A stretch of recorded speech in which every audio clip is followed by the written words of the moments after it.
one thing. I want everybody to look at me. I'm going to pass it to corner after I say one thing. That's a W. Let's eat one. Let's eat one. That's a W. How many people want to eat a W tonight? How many eat a W tonight?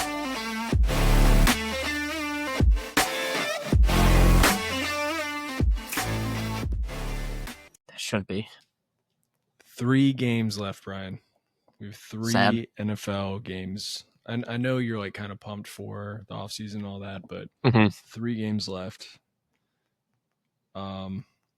Yeah, it's gonna be a little bit of a bummer on Sundays. Yeah.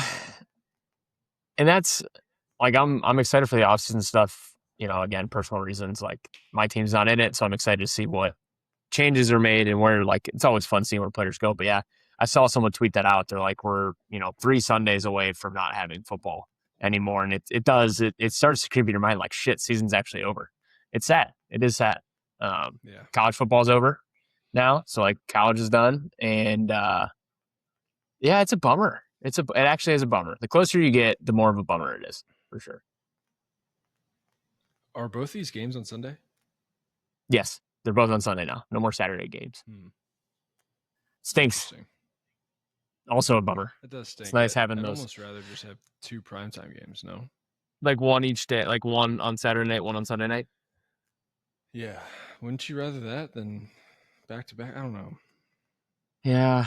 I don't know. I still think like it is fun having you still have all day Sunday football, really. Not all day, but from early afternoon to, 9, 10 o'clock at night. Yeah. I still like that. But yeah, I wouldn't be opposed to doing a Saturday and Sunday. I do like having the playoff games on Saturdays though for the first couple weeks. So. Yeah, I agree.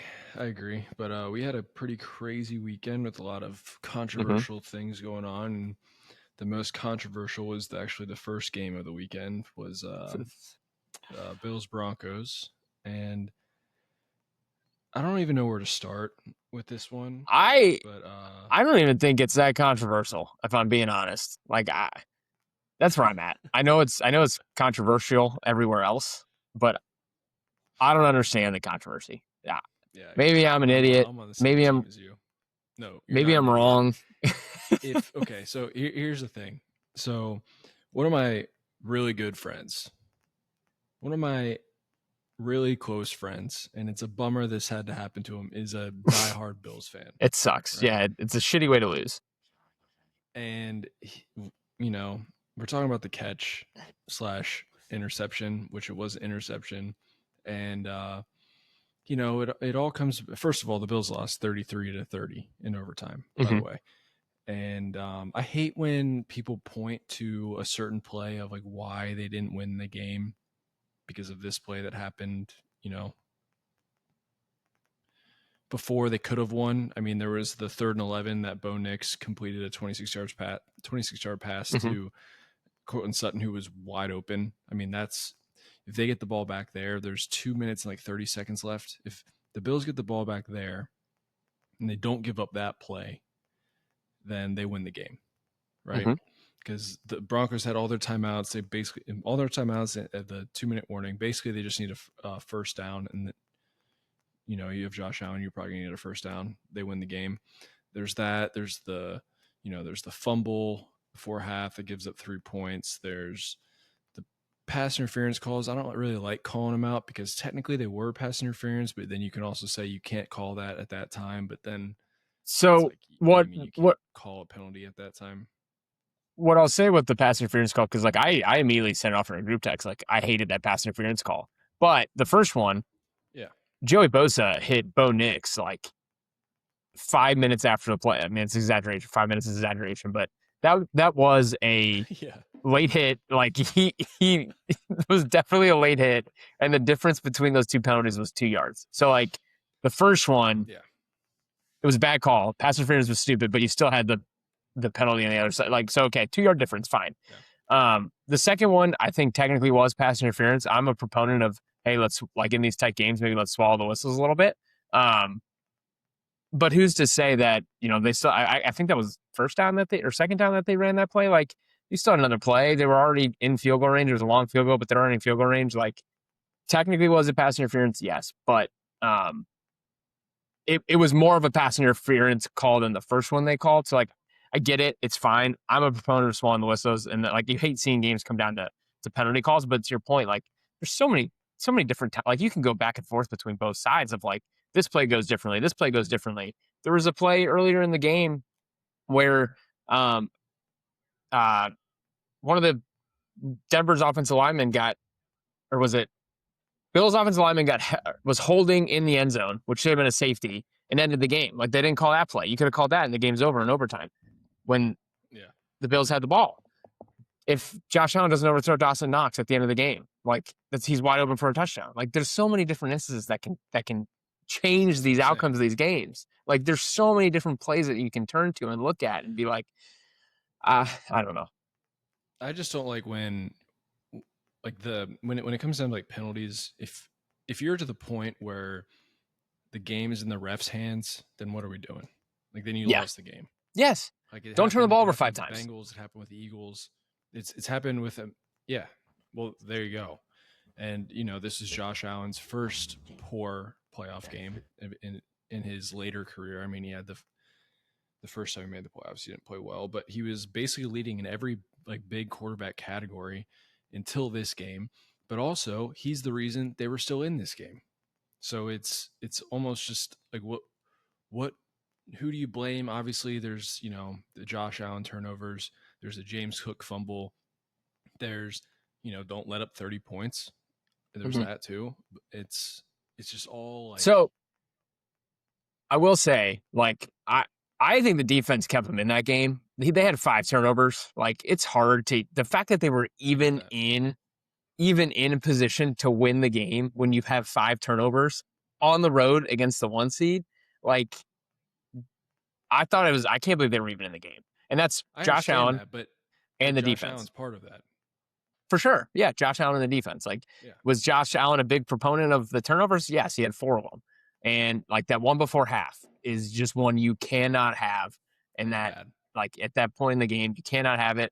The interception over the middle also hurt. You were about to take command of the game again and take the lead after being down 10. And you like, that's a tough one to swallow, but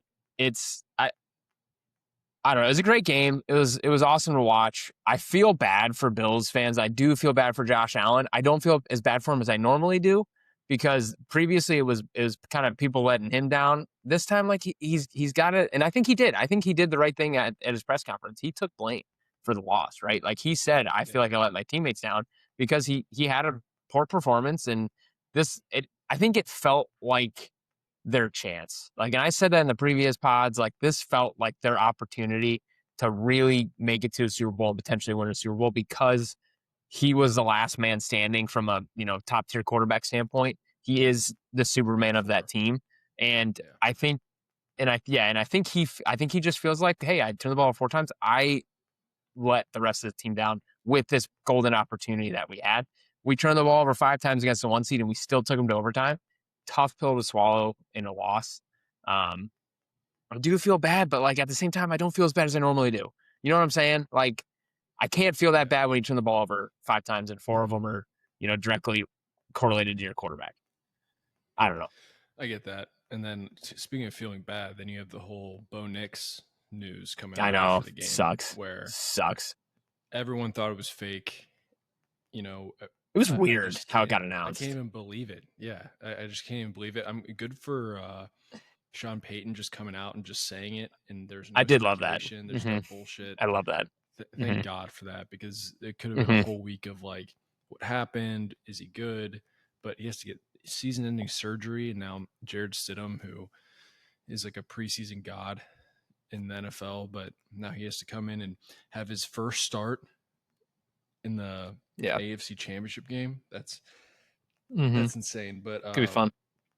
You, I don't know if you were joking or not, but you sent me a tweet and you said that, how do you feel bad for Josh, or you can't feel bad for Josh and Bo Nix, something like that? What do you mean by that?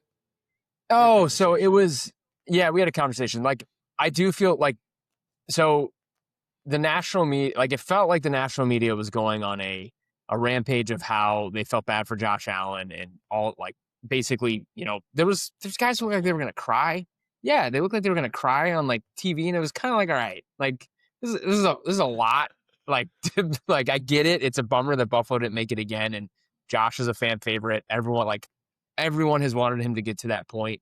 He just hasn't gone over that hump. And again, a lot of it has not been his fault. It's been, defense letting him down, not getting a chance in overtime the 1 year in the 13-second game because Kansas City got the ball. Last year with the fourth down that, controversy last year over the fourth down, which basically moved it to electronics, the electronic first down this year. Like all that shit has happened to him. So I get it. This thing I sent you was we should feel bad for Bo Nix more than we do Josh Allen. Bo Nix, 1 seed, takes his team to the AFC Championship game, breaks his ankle and can't finish the season even though his team won. And Josh Allen on the other end, kind of a direct reason why they lost. Yes, he's a big reason why they were still in the game at the end, but he had 4 turnovers. Like I feel like people aren't feeling. I get it. It's because the Broncos are still alive, so like there's still hope for them to finish the season. But like at the same time, what? Finish your thought. I was gonna say at the same time, but you feel bad. Bo Nix's second season, he's got a chance to go to the Super Bowl, and he can't even play the last 2 games. Like that sucks. Well, that's exactly it. So let me just lay this out for you. This is why people feel bad for Josh Allen and Buffalo in general. So like you said, Bo Nix, second year in the league, bright future, great team, all that. But it's also Denver. Denver has been to multiple Super Bowls in the last 15 years. They've been to multiple. They've won. They've had Manning. They've had Elway. They've had all the success. Not only that, they won an NBA championship and they won a Stanley Cup within the last 7 years. So they have all that going for them, right? And then, the Rockies stink. They're the worst team, but, their attendance is crazy. They love going. Anyway, they have all that going for them. They have Bo Nix, this rising star. They have Sean Payton, one of the best coaches in the league. They have skiing. They have all. Yeah. They have skiing. Yeah. Keep going. Sorry. Just keep going. Talk about derailment. And then, sorry. And then you have Buffalo over here. They basically only have the Bills. Yeah. They have the Sabres, but the Sabres have been, until this year, the Sabres have been last in the NHL every year. Buffalo basically just have the Bills. They've had the worst playoff losses and the worst playoff luck. They've been the ultimate good enough to break your heart teams ever. Like Music City Miracle, 13 seconds, the fourth down thing, then this 4 Super Bowls in a row and losing all 4 of them. Yeah. Jim Kelly, all this. They have, a great running back, OJ Simpson. Then look what happened to him. Maybe Buffalo is cursed. That's basically all I'm saying. They probably are. And then they had this quarterback who is the best quarterback in the league. And I don't think many people can dispute that after this season. He's the reigning MVP. He's the reason that they're in the playoffs. I mean, he has to be Superman every single game. And if you have to be Superman every single game, one of these games, he's going to have something like this happen. So that's why people feel bad for Buffalo more than Bo Nix, who's in his second year, just starting his career. I understand it sucks, but Denver has a lot more going for him than Buffalo, basically, is what I'm saying. Okay. I like that. Feels bad. I get the argument. I absolutely get the argument. It was more it wasn't you need to feel more bad for Bo Nix and Josh Allen, but it was let's take a little bit of that. And so there is a little bit of I think it was just the natural narrative that came out was just so weird the day after the game, I felt like. And part of it, we never even finished the conversation about the catch interception. Yeah. I just think part of it was the way, we said at the beginning of this, the way it ended, caused a lot of controversy. And I don't know. He's one of the best playoff quarterbacks of all time. And it does stink that he had a dud of a game. But I do think his team kind of kept him, even though they had 5 turnovers, he didn't have to be Superman, and they kept him competitive on the road with the 1 seed. I think that's a lot. I think they probably still should have won that game. Besides James Cook, they have the worst weapons. I mean, he's basically They do dropping have back some and of the worst looking for weapons. one of his tight ends, and they're both like one of his big white tight ends. That's what he's looking for. And then if they're not there, they're getting the corpse of Brandon Cooks, Khalil Shakir, who can only catch really slants and outs. That's about it. Yeah, slot. There's no one on 3rd and 7 you can go to. They have James Cook, but again, 3rd and 7, who are you going to? They have the worst run defense in the league. They have good corners and a good secondary. They have actually a great secondary, which is a testament to like their offensive or their defensive front is so bad that they have to be this good. I understand, like they're not.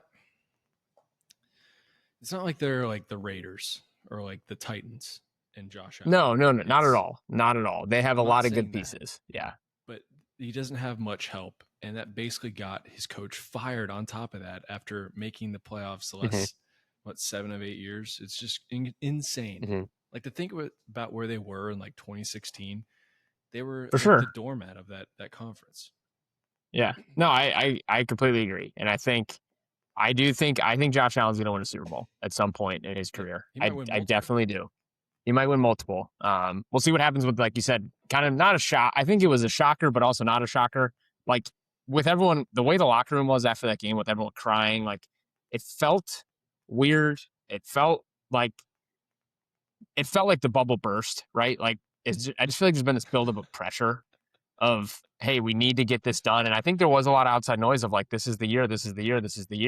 And it didn't work. And I think to your point, I think the roster wasn't fully there. I honestly think getting the divisional was it's not a successful season when you have Josh Allen and like Super Bowl is your aspiration, but like it was still with the roster they had. I think it was probably where they should have been.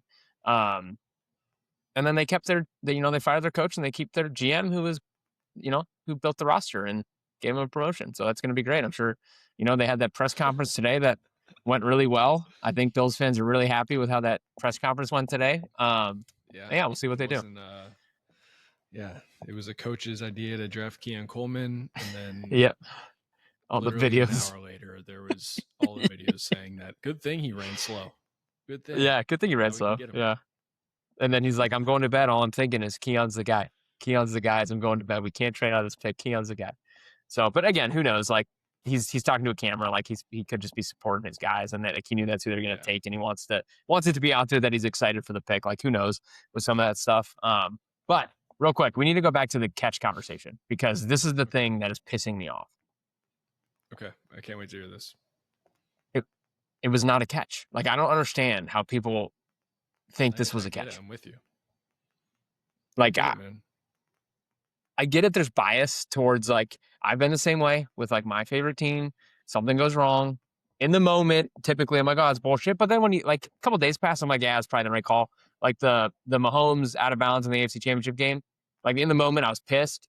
Yeah. You look back on it. Yeah. He was out of bounds. He was a step out of bounds and Joseph Fasai shoved him when he was a foot out of bounds. Like, yeah, it sucks. Probably the right call in the moment. Sucks to have the lead's golden boy. It doesn't help. Yes, correct. It doesn't help and like whatever. And again, it's another one of those calls where in the moment, could they have swallowed it? Sure. But yeah, by the letter of the law, was it a penalty? Yes. So here's my argument of why it's not a catch.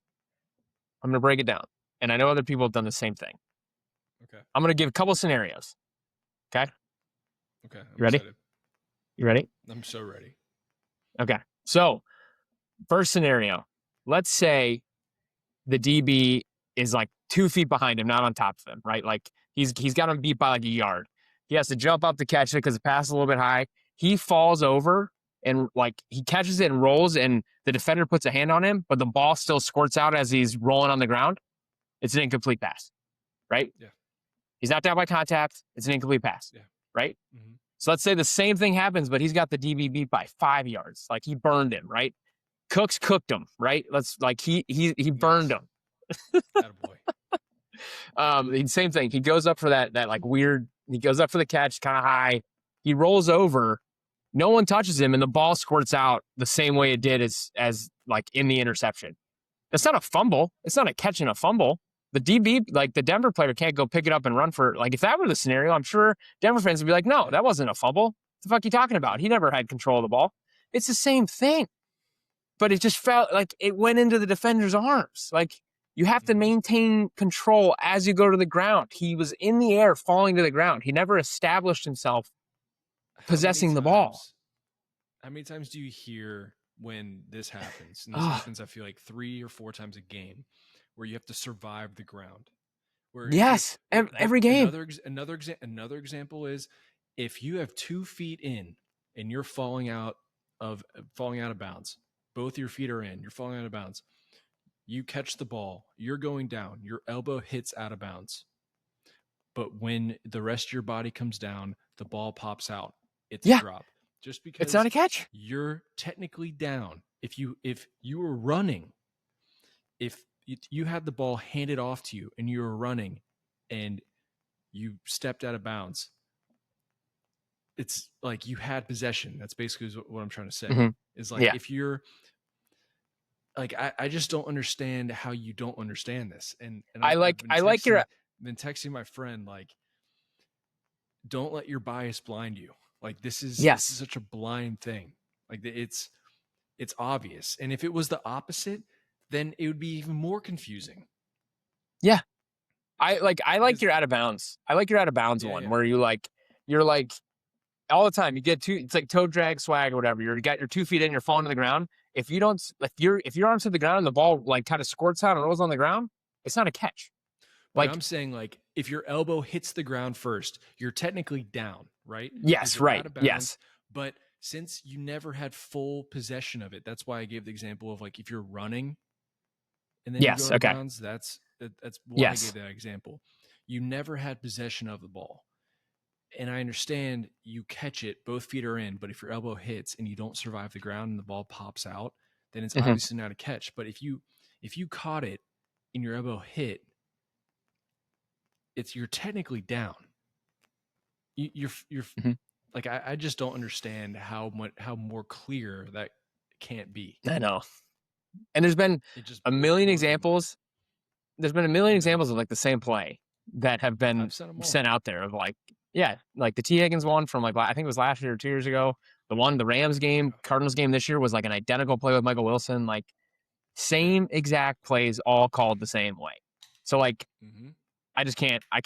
And when people take screenshots of them and like, it just drives me nuts because it's like, sure, this still shot looks like he has possession. There's a hand on him, but you miss everything else. You miss the fact that he never actually has possessed the ball. He hasn't caught the ball yet. He's not like, give me a still shot of the ball hitting AJ Brown in the hands in the game against the 49ers and tell me that's a catch. Exactly. He fucking dropped it. Exactly. It just okay. I'm glad we're on the same page. I'm glad you don't think that's a catch because I don't know if this podcast would have happened. I wanted the Bills to win. If you would have thought that was a catch.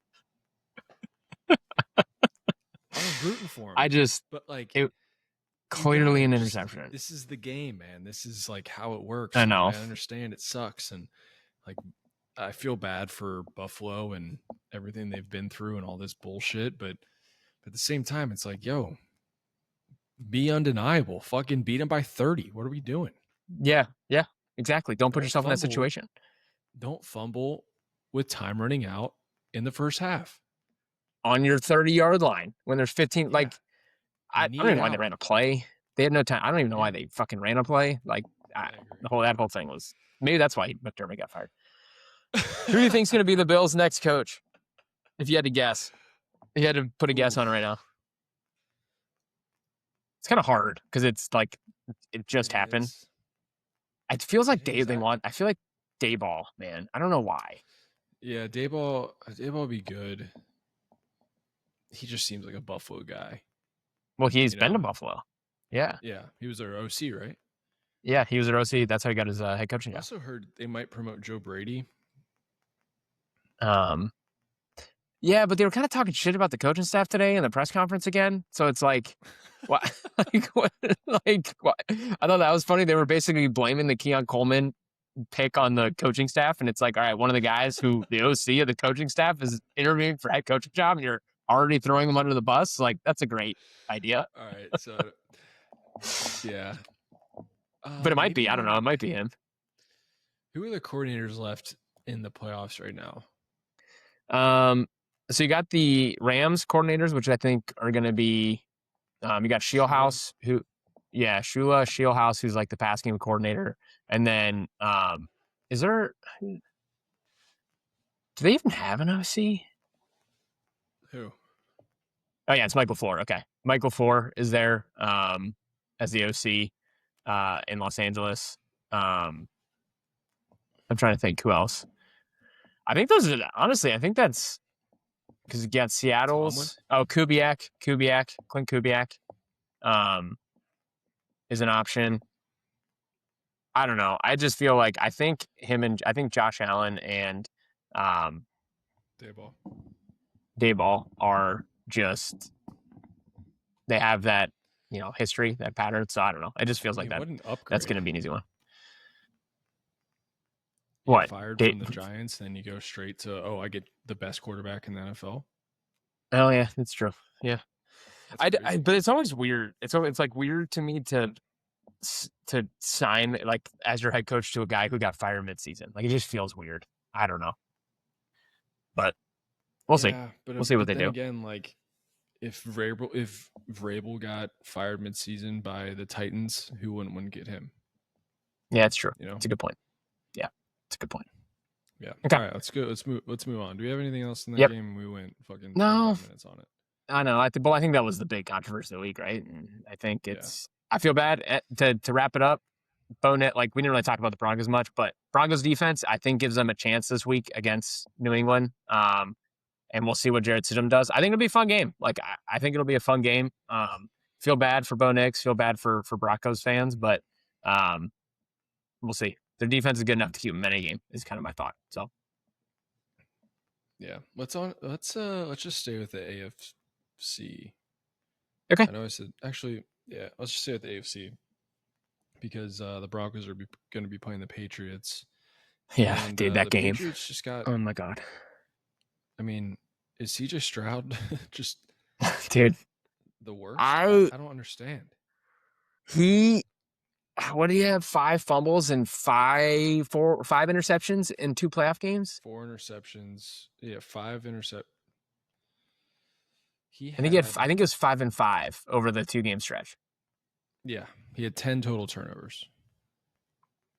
And we talked about it last week. I think he was still drunk.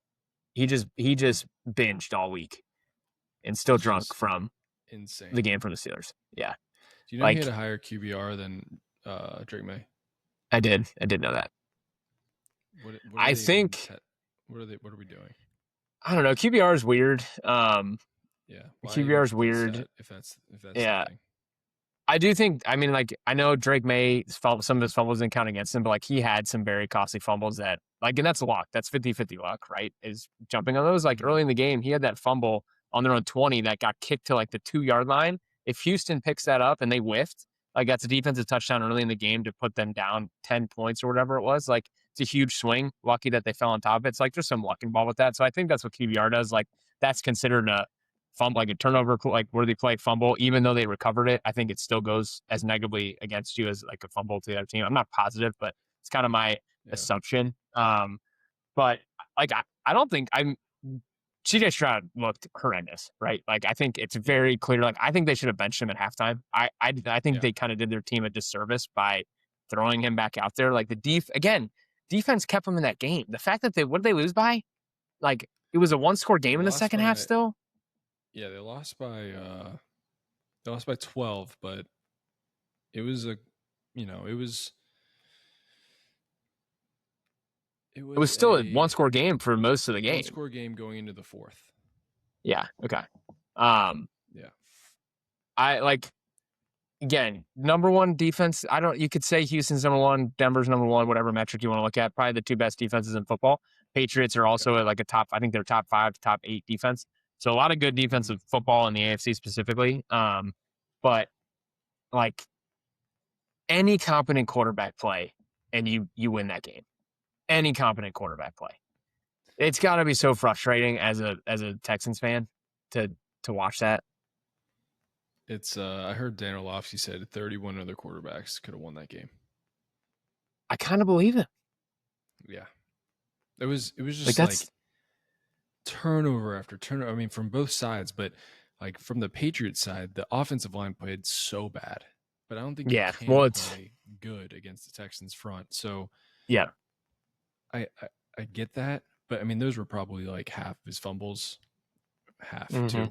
But there's probably the reason why he fumbled a lot of I think 3 of them where he was literally about to pass it and he got hit. Yeah. So I don't know. That game was wild. It feels like the Patriots keep getting these, I don't want to say easy, but easier routes, right? Yeah. Like if they played the Broncos or Bills, are they winning after how they were playing? No, I think that Patriots team loses to either one. Like if they put up the same performance they put up in that game, I think they lose to both the Bills and the Broncos. And I mean, that's been the thing with the Patriots all year, right? Is who have they played? One of the easiest schedules in NFL history, and then you get a Chargers team that was super banged up, O-line like ridiculously bad. Just there's no one left, right? They're like turnstiles, and then you do like Houston's a tough match. Like they're a great team. They won 10 in a row, but you get CJ Stroud with 5 turnovers. Like it's Nico Collins. Yeah, no Nico Collins. What's his name? Don Schultz gets hurt early in the game. Gets hurt. Then CJ Stroud just tears his own tight end's ACL with the worst throw of all time. God, this worst throw of all time. Like that. God, I can't believe that happened. I can't believe that happened. Non-contact QB throw tears your tight end's ACL, and everyone. It was a non-hospital ball, or something like that. No, it was a non-contact hospital ball. Yeah, that's what it was. That's crazy. I feel bad. I think it was Kate Stover who tore his. I think it was Kate Stover. Yeah, but he's going through it. And I feel bad. And then next week they get a Denver Broncos team with no starting quarterback. Like you can, but to their credit, you can only control what you can control, right? Like it's not their fault that they've had an easy schedule. Like whoever's in front of them. Yeah, they play who's in front of them and they're winning. So like I don't know. It was a gross game. Not the most fun game to watch. Like it just, to your point, like CJ Stroud at one point, there was that stretch, I think, kind of end of the first quarter through the first half. Every time he threw the ball, anytime he ran, like it just felt he was sailing receivers. Ball was like slipping out of his hands. He was throwing picks, like he back-to-back picks, and then he threw another pick on the sideline in the second quarter that his guy's wide open. He threw it like 3 yards behind him, like, and just easy pick. Like it's just tough to watch. I don't know what you do with CJ Stroud. Like I don't know what you do. You can't pay him. You got to get creative. You got to, go into the 5th year. You got to wait it out as long as possible. Yeah, I think you have to. You have to. I mean, if it's basketball, like I'm trading him away. Mm-hmm.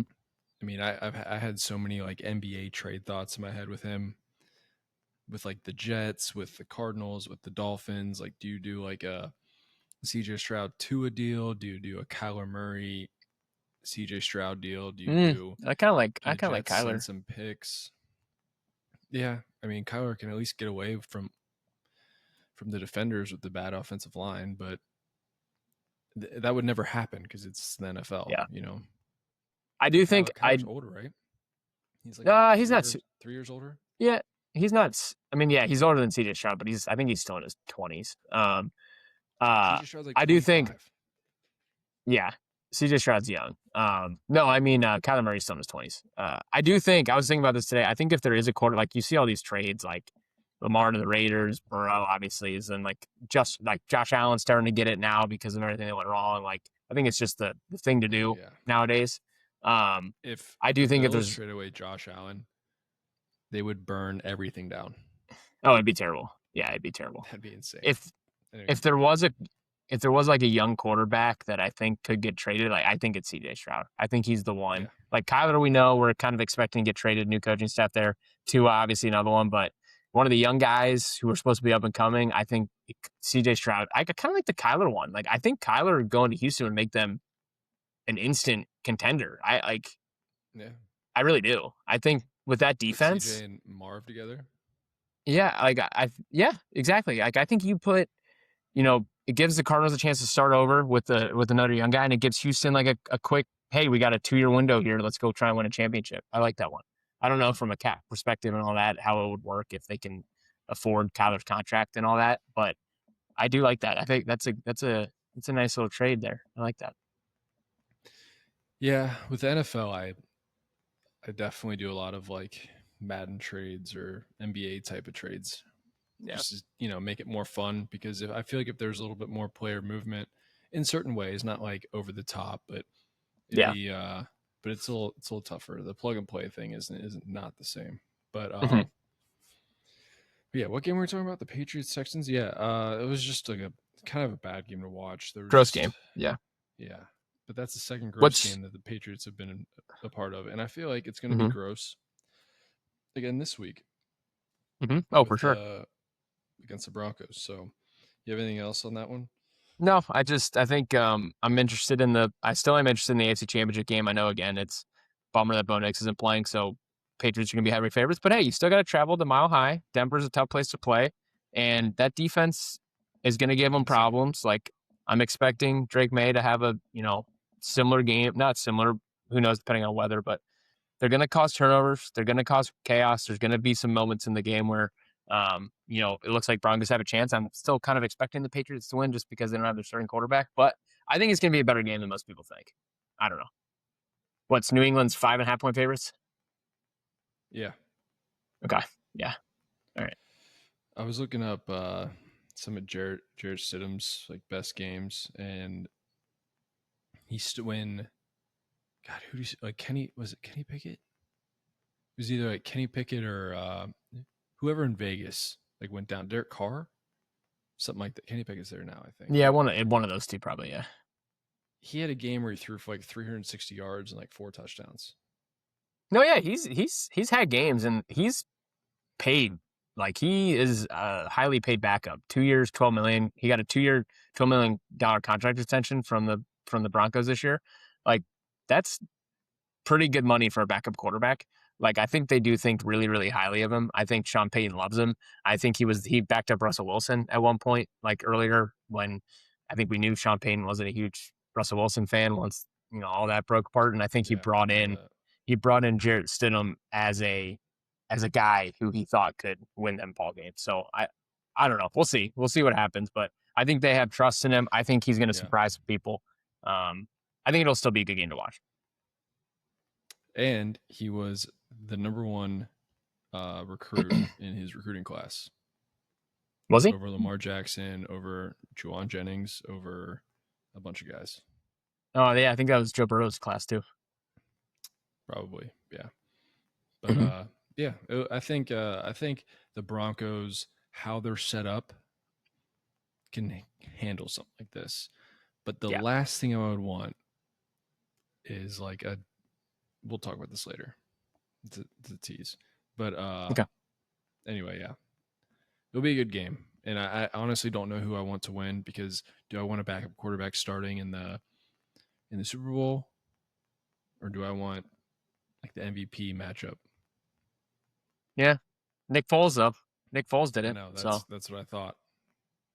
And I think it'd be a cool story, honestly. It'd be wild. Like, what do you do with Bo Nix? Like, do you say like, oh, he won a Super Bowl? I mean, he's a Super Bowl champion, but he's like, I don't think it counts as like he won the Super Bowl, right? Because he wasn't playing. He beat the Bills. I do think it all depends, right? Like, if Denver goes out there and is super competitive and they're winning by a score the whole game, like, I'll probably want them to win, because I'll be like, all right, these guys can hang with whoever, and I think it'd be cool to see. But if you know what I mean? Like, but if they come out and they're down 13-0 in the first quarter, I'm gonna be like, all right, let's move on to this. Like, let's get to the Super Bowl matchups. I guess that's how I feel about it. Yeah. That's funny. All right. Speaking of MVP, Rams Bears. So weird. Another game. I feel like no quarterbacks have really been playing that well in these playoffs. Dude, the quarterbacks have sucked in the playoffs. Yeah. Big balls all defense. sloppy games. I mean, this is a pretty low scoring game for especially like the Rams. Mm-hmm. I mean, only there's no point scored in the third. There's only one score in the first. I just the way the game ended was just like one of those. My guy is up there somewhere. Yeah, a scrum at the end, and it was just like the Caleb Williams. I don't know. First of all, I didn't think about it at the time. How do you not go for 2 after that? Okay, so that's what I want. I think that was the big thing I wanted to talk about in this game, and I knew we'd probably get there eventually, but I don't know. I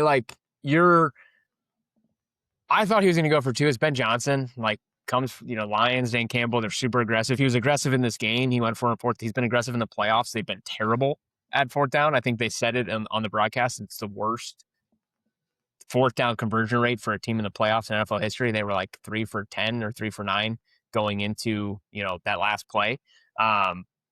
So maybe and I know he said this in his press conferences, they had some bad goal to go situations. Like they got down in the red zone multiple times. The one time they got stopped at 4th down, the one time they scored on 4th down. And they had some short yardage trouble. They got, a lot of short runs from Kyle Monangai that got stuffed. But I'm with you. Whatever there was, 13 seconds left in the game after, and you just, that play is 1 in a million. That play that they hit, that doesn't happen. I think everyone, I've seen all the videos of, the Rams fans, the Bears fans, videos of that last play. Bears fans are, throwing their hands up in the air, what the hell do we do? And then 1 in a million play, I think you have to go for 2. Selfishly, I didn't want them to go for 2 because I had some bets alive that I wanted to try and hit. So I was take it to overtime. But yes, I think in the moment in my head, I was like, oh, they're for sure going for 2. 2 yards to win the game to go to the NFC Championship game in a game where I know you're at home, but you're a massive underdog. You go for it. You got it. You have to. Yeah, it's easy. Hindsight's 20/20, right? But I didn't even think about it. I didn't even think about going for 2 until, I'm not kidding, 2 days later. Oh, I was I said it immediately. Go for 2. Yeah, I didn't even think about it. I was like, oh yeah, bring this overtime. Let's see what you can do. But then the more I thought about it, I'm like, you're at home. You just had that crazy play. Mm-hmm. The momentum is defense is and you're the underdog. You're just the underdog. And if you you give I just feel like you give any team, especially if you're at home, you give any team, be like, hey, you're on the 2-yard line. You need a touchdown. Do you take that? Will you take that at the end of the game? Will you take that chance? Any coach would want that. And I think that's the thing is, I know, and I think that's the thing is win the ball on off. He's an offensive guy. Win the ball on offense. You have the and the same thing can be said for the Rams. Before they stopped him on 4th down on the goal line to tie the game, whenever there was 4 minutes left in the game, they stopped him on the goal line, got the ball back. They ran, I think they got 1 first down. They ran 3 straight times. A first down basically ends the game. Why? I get it. You want to run clock. You want to get them to force a timeout, but there was still a 2-minute warning. The Bears still had 2 timeouts. It was 3rd and 10. You didn't throw the ball. You didn't even try and win. You have the MVP. He's been your bread and butter. Kyron was the MVP of that game. Yeah, he did. He played really well. I understand that. So but it's 3rd and 10. The ball. Yeah. Yeah. Try and win the game. I was surprised by both of them, honestly. I understand running it the first 2 times, but yeah, 3rd. Sure. Yes. Absolutely.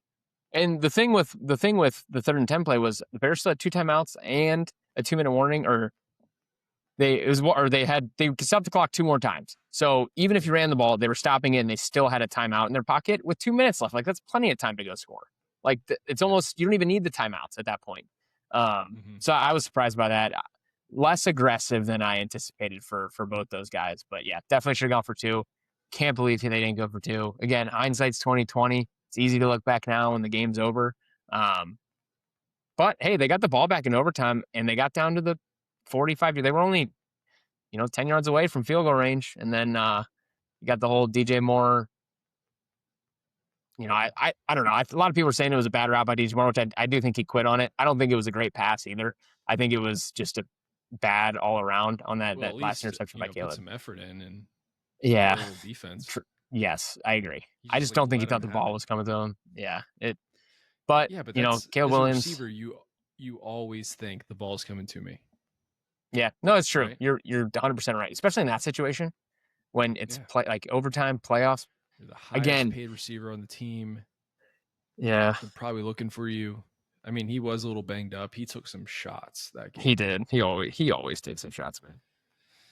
Well, it's Caleb Williams and his fucking fastball hospital balls. So, yeah. Again, how do you feel about Caleb Williams after this playoff run? What are your I think there's a lot of people who are super super excited. So I'm curious what your thoughts are. I was out on Caleb. I think I've seen enough good where I'm like, all right, I can see it. Mm-hmm. Especially that. Well, you texted me that. I know, but then he threw the interception, and then I said, "I'm kidding." Yeah. But I no, like there's times where I'm like, holy shit, this guy can be so good. But then, he does. It's the second year, new system. Mm-hmm. The fact that Drake May, Jaden Daniels, and Caleb Williams have looked like this in their first 2 years, and Bo Nix, it's pretty crazy. They've all made it to a divisional round. Mm-hmm. Yeah, that's wild. That's wild. And technically, 3 of the 4 have made it to the championship game. Yeah, because Bo Nix. Yeah, that's wild. What I mean? No, I'm with you. I think there's enough good to go off of to be excited about. I still think he has some inconsistencies. Like I think he still was under around 50% completion percentage. He had 5 interceptions, I think, in 2 games.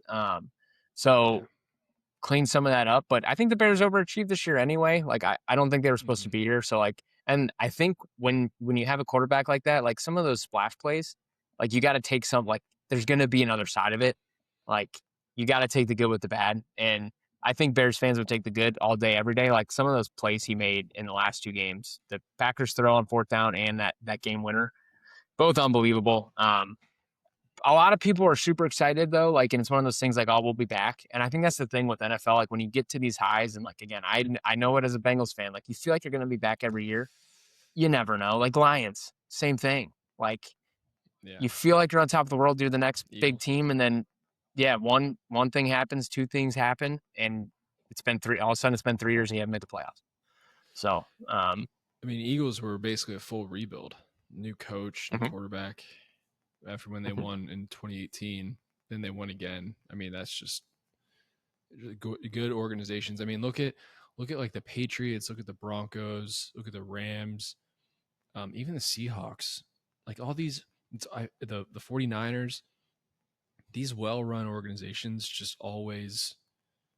they're just always kind of right there. And then you have the poorly ran ones where you're just like, why can't we get over the hump? We have everything. Why can't we get there? Or why are we here? And then why are we in last? It's always, it's very interesting how some of these organizations are just so bad and some of them are so consistent. Yeah.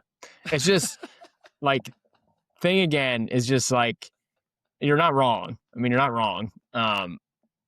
The thing is you feel good in the moment. All I'm saying is you feel good in the moment, but it can change so quickly. You're pumped, you're ready for next season, you think you're going to be back. You never know what's going to happen. Some team's going to there's going to be another Patriots team comes out of nowhere that catches everyone by surprise and is going to, steamroll their way, get some injury luck, get some stuff here or there. You need luck with these things. And I don't know. I hope the Bears can continue it, but we'll see. We'll see what happens next year. They got to make some moves in free agency, and I think they'll be fine. Do you feel worse about the Rams after that game or the same? I feel the same.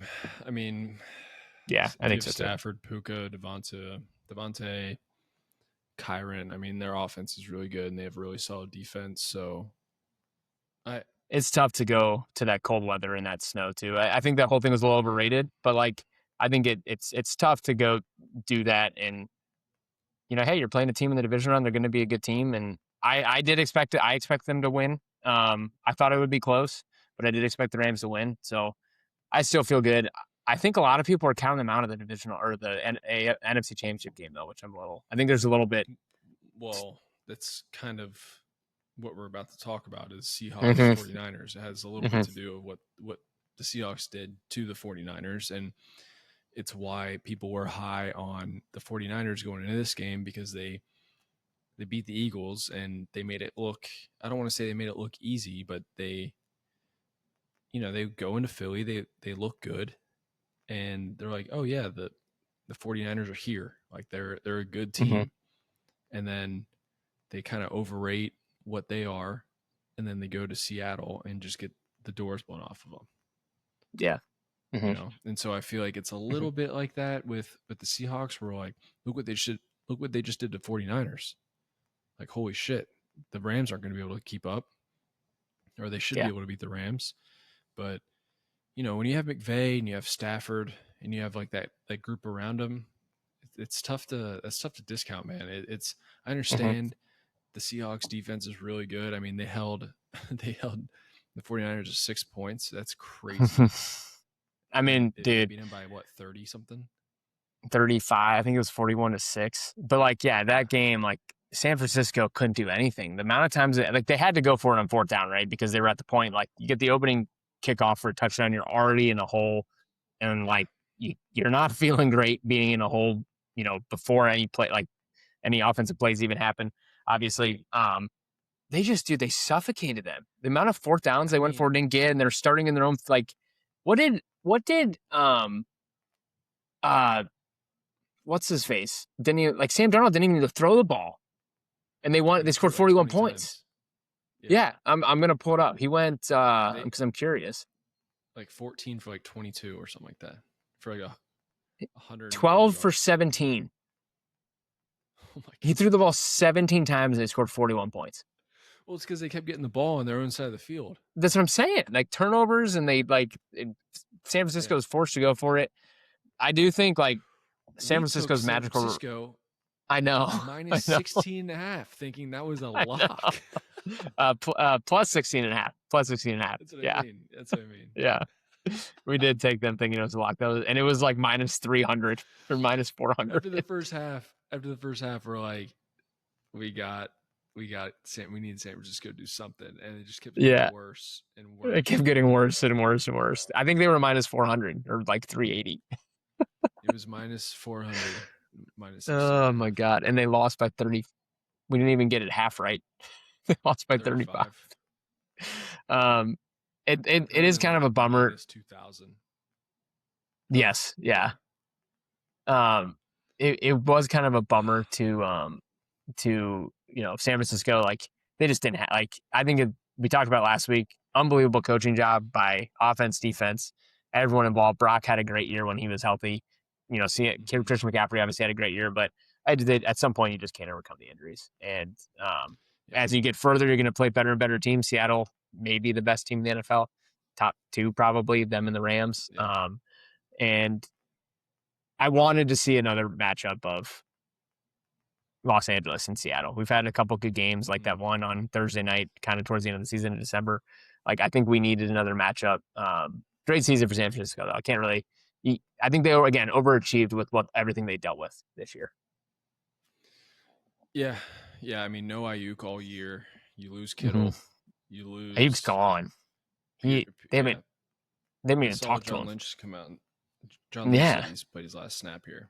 Mm-hmm. But yeah, that was a blowout. There's really nothing to say besides, hey, maybe don't overrate Seattle too much next week. Mm-hmm. But well, I think part of it was like the Darnold news with the oblique. Everyone was kind of like, is he gonna play? Like, it was all weird. After again. Yeah, it was all weird. Report.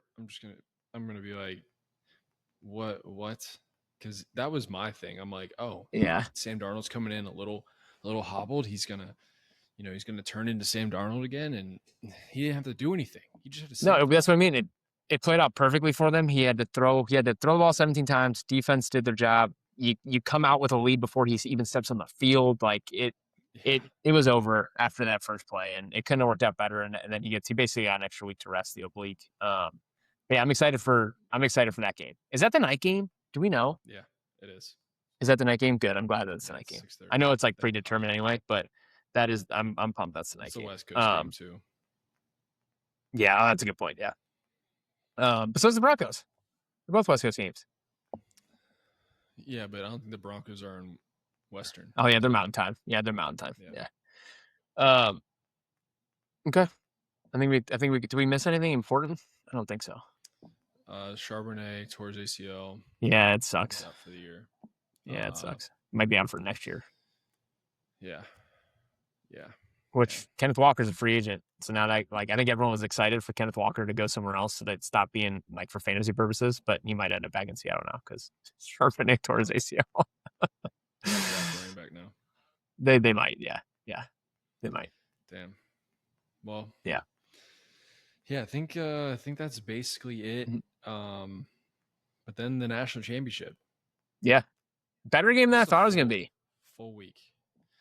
Yeah, I loved it. I mean, I hate to do a victory lap on everyone about the whole Miami thing, but I didn't call them to go to the national championship, but they said that they were going to be scary. I had them beating Ohio State, so I feel like if you beat Ohio State, then you're kind of good. So, but yeah, it was a lot closer than I thought it would be. I thought Indiana was going to roll. Like I did too that game, but Miami's defense was so good. They were really good. Miami's defense, and they had Mendoza some top. Killed. Yeah, they have some top prospects in the draft this year on the defensive side of the ball, like Ruben Bain, potential future Bengal. Fingers crossed. We'll see. We'll cross that bridge once we get to draft season. Mel Kiper's mock draft came out, and Caleb Downs was the Bengals pick. Yep, which is fine. I think there's 3 or 4 guys that I'd be happy with right now at number 9. Honestly, and this is probably getting too into the weeds. There's a lot of good free agent safeties out there, and the Bengals really need a safety. I think they'll probably sign a safety in free agency. There's not a lot of good edge rushers, so I kind of want to go the Bain or Bailey route right now. Is kind of the way I'm leaning because I just think it's cheaper to sign a safety. There's 15 solid safeties that are on the market this year, so I just feel like that they'll go that route. And there's no the best edge rusher is Trey Hendrickson. What the fuck?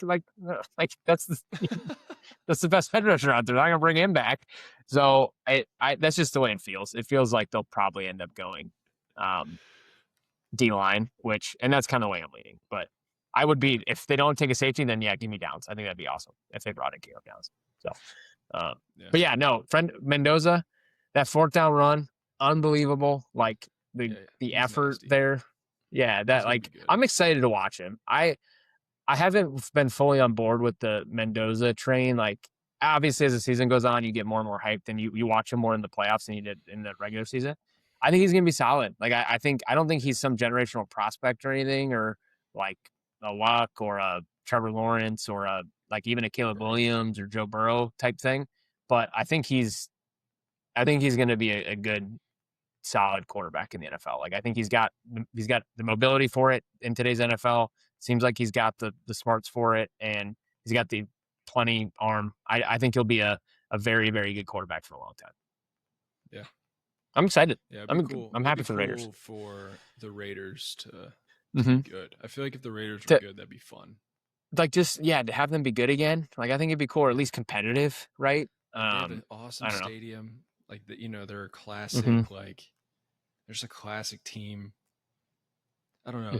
That it sucks that they're not good, but hopefully that turns around. And I'm curious to see who they're going to get as their coach. Same. I'm very curious to see who they get as their coach. But yeah, Indiana won the national championship. That's crazy. Like, I never thought you'd say that out loud, but here we are. That's awesome, though. Like, I think it's so cool. I think it's so cool that they won the national championship. NIL changes everything. Yeah. Yeah. I mean, it's Malachi Tony. It sounds like he might be transferring. Like, that's the thing that sucks. Is you get all these fun players on these teams, and you're used to watching them.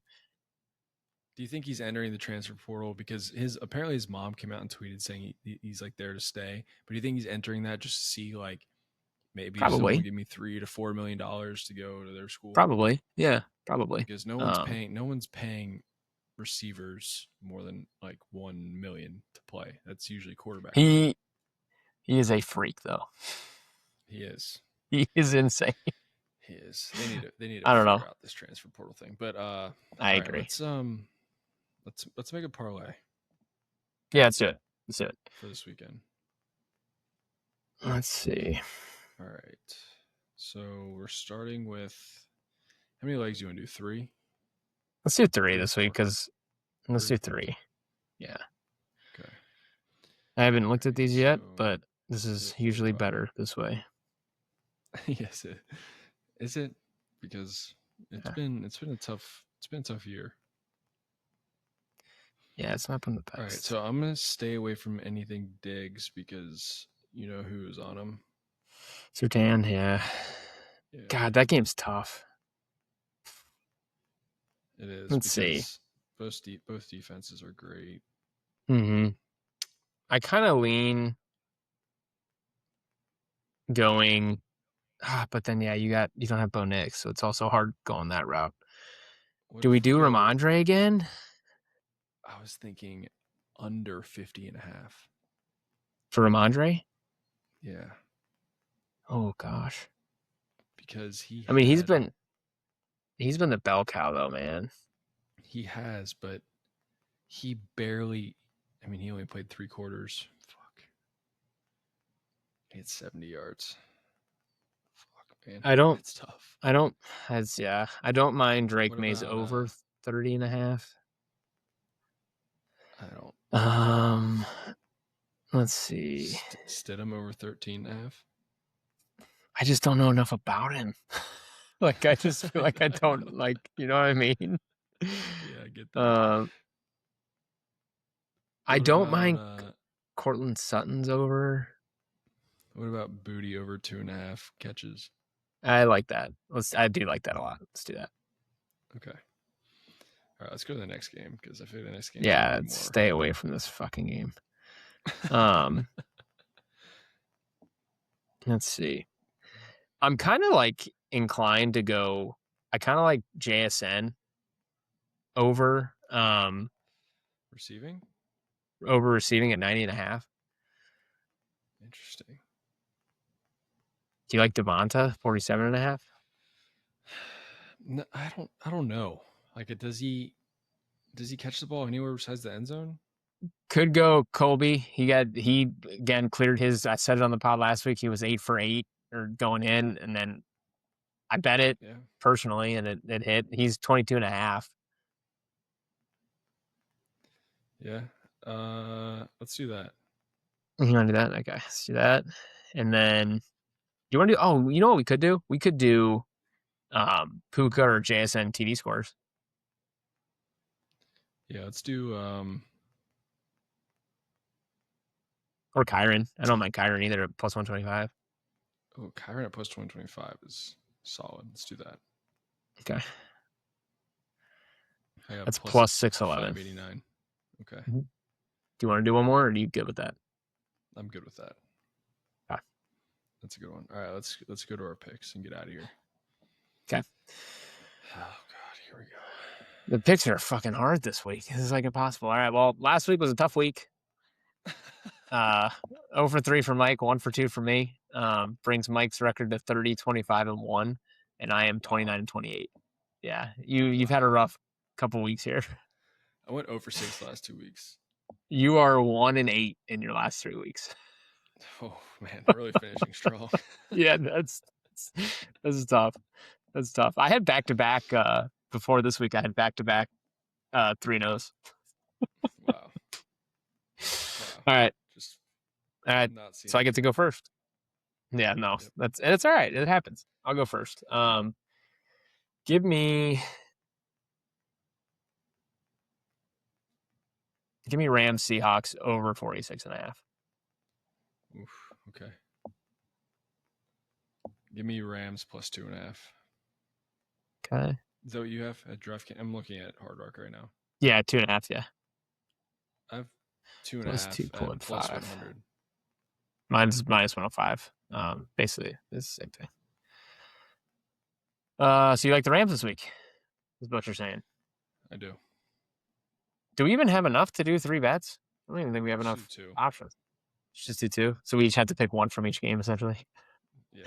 Give me New England minus 5.5. I just feel like that's the safe bet in this game right now. Ooh. I think it's going to be a close game, but I don't know. Man, I just don't know enough. Give me, all right, I'll just end it with me Broncos +5. I feel like 5 is a big number. Is it +5.5? 5.5, yeah. Yeah. I actually don't mind the over in this game either of 42.5. I think it's a good, but again, it's a mystery with Stidham. Yeah. Yeah. And the Broncos defense is good. I could see this being a 16-13 type of game or 16-10 type of game. Yeah, we said that about the Patriots Texans, and that hit the over pretty quick. They did hit the over pretty quickly. Yeah, but that was also there was 8 turnovers in that game, which is part of the reason why that game scored so many points. Is because lots of short fields. The same exact way. Very true. Very true. All right, so I'll read them off. Mike, Rams +2.5 at -105. Broncos taking both underdogs +5.5 at -118. I like it. Rams, and then I had Rams Seahawks over 46.5. Last time they played, it was like 38-35. So I'm just kind of going back to that. I hope that's kind of what we get. I get that. That was a good pick. -115. Yeah. And then New England -5.5, -102 again, just because we don't know what we're gonna get with no idea. No idea. But we just went the opposite. That's fine. So what do you think the line would be if Bo Nix was playing? I think it would be I honestly think it's like a 6 or 7. Yeah, I think the Broncos would be favored. I really do. Based on how New England played, like I think it's a 6-point swing. I think it'd be closer, maybe -1, maybe -1.5. Broncos. Yeah, I was thinking that too. Damn. All right. Well, follow us at Traveling Athlete Pod on YouTube, TikTok, and Instagram, and at Athlete Pod on Twitter. And we'll be back next week. Yes, we will. And our next pod, we're gonna have one more game left. So cherish this weekend. Maybe watch some NBA. Yep. Yeah. That's what I'm about to go do. So. Okay. I like it. All right, Brian. I like it. All right. Peace. Oh, shit. We got to do it again, dude.